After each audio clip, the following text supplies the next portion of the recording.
Hi,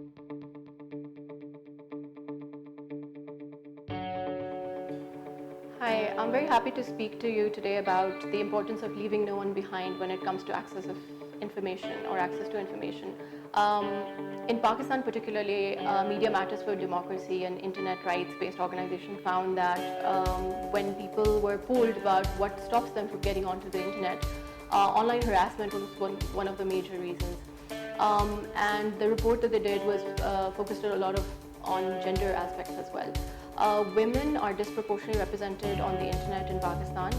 Hardly, any woman in terms of their population is found on the internet. Already, internet penetration is not as great in Pakistan compared to its regional counterparts or other emerging economies.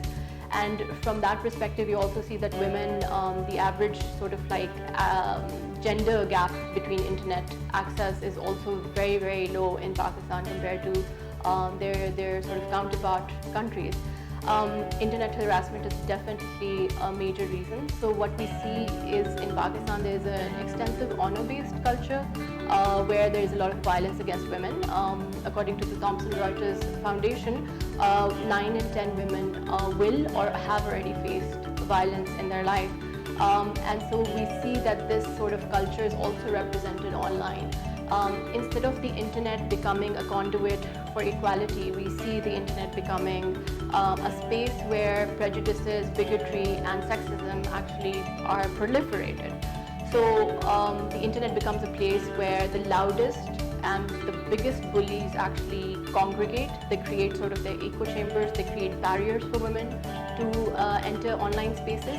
Just as the way a woman cannot as easily use public transport or use public parks, the internet is also a place where the most sort of bigoted people block their entry. And let's talk about how they block their entry. I think the first thing is financial empowerment. Women are, women in Pakistan have, rank at the lowest, amongst the lowest countries when it comes to financial empowerment in the world. Which is really sad because you see women in Pakistan being extremely capable of their abilities to not just earn a living but to be entrepreneurial and to be innovative and to be creative. However, they are deliberately stopped from this because of what we call the permission culture or the honor culture, where a male patriarch stops their access and productivity and progress. And then we see this on the internet as well. So because they don't have financial wealth, they don't have access to what you call a device to get online, whether it's a computer or a cell phone. And when they don't have the device, that automatically cuts their access. So they block their access because they think it's essentially an area where they can, expand their sexuality. But essentially, the internet is like a library for a lot of women who need, access to finance to help their children or to be educated or to be aware of how to deal with violence.